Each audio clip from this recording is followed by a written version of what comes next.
He was once described as a former pirate, mass murderer, mass fornicator with a partiality for nuns, adulterer on a scale unknown outside fables, simoniac par excellence. A simoniac is someone who sells indulgences to church members, blackmailer, pimp, master of dirty tricks. I'm reading from a book titled Vicars of Christ, The Dark Side of the Papacy by Peter de Rosa.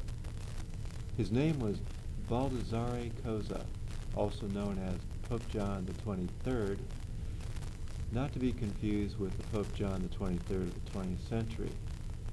The Pope of Rome from 1410 to 1415, he was ordained a priest just one day before becoming a pope. This goes to show you what mafia influence can do for the career of a pope. Does that sound like an exception to an anti-pope, as he was labeled by the Catholic Church? Was he a bad apple who gave the other popes a bad name? No, because all the popes were anti-popes. Vatican's worldwide effort to bring about global religious unity, uniting all the world's religions into one belief system, professing a false god, Lucifer, is a major component of objectives established by the New World Order. Here's some more examples of the false prophets of the Catholic tradition of infallible popes who supposedly formed an unbroken line of apostolic succession back to Peter. Incidentally, all three of these stooges claim to be a pope at the same time. There was Pope Gregory XII, whose first pontifical act in 1406 was to hawk his tiara for 6,000 florins so he could pay back his gambling debts. Then there was Pope Alexander V in 1409. His main interest in life was gluttony and being attended to by over 400 servants, all of them prostitutes. Neither of these two whitewashed sepulchres seemed like infallible men of God. His Holiness Gregory was removed from the competition of popedom upon being poisoned by His Holiness Baldassare, Pope John the 23rd. That wasn't very Christian of him, was it? Benedict XIII also sat on Peter's throne during the same time as did the other two buffoons, each of them excommunicating the other. When the Council of Constance intervened to reconcile the matter of three simultaneous popes, by the time the convocation was over, more than 500 bodies ended up in nearby Lake Constance. Do you suppose they drowned while swimming? Throughout the conference, over 1,200 prostitutes were brought in to attend to the needs of some 700 bishops and priests, men professing to be chosen by God.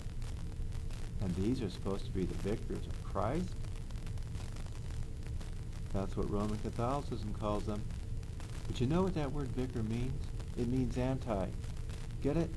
They're not God's representatives on earth. They're antichrists. I now read from a book titled A Dark History of the Popes, Vice, Murder, and Corruption in the Vatican by Brenda Ralph Lewis. The rotting corpse of Formosus 891 to 896 was dug up, put on trial by his successor, and thrown into the Tiber River not once, but twice.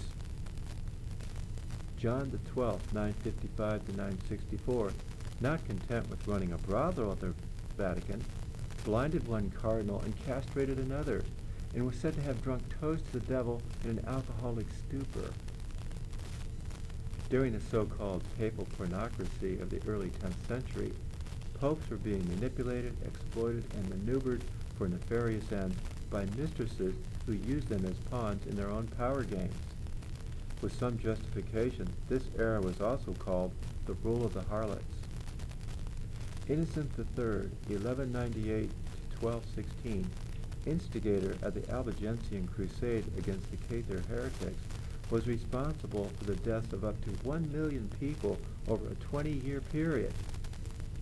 Doesn't sound very innocent to me. Benedict IX, 11th century, was described by Pope Victor III as vile, foul, execrable, a demon from hell in the disguise of a priest, feasting on immorality, bestiality, homosexuality, murder, and rape. Alexander VI, 1492 to 1503, fathered 8 children by 3 or 4 mistresses. He bribed his way to the papacy, appointing his relatives as cardinals, and amassed a vast fortune. Now I ask you, does any of this sound like the kind of men appointed by God to pass on the so-called Catholic Church tradition, which Rome holds as the basis of their religious belief, supposedly handed down from the apostles? You bet it does, and it's called apostasy, the great falling away. What the spiritually dead false Catholic Christian church thinks is the rapture. This false doctrine alone makes the Vatican and Rome the mother of harlots and abominations of the earth spoken of in Revelation 17. Catholicism is riddled with lies and deceit. There never was any church tradition passed down from the apostles. Just like the New World Order government, Catholicism is a hoax. They're both satanic as hell.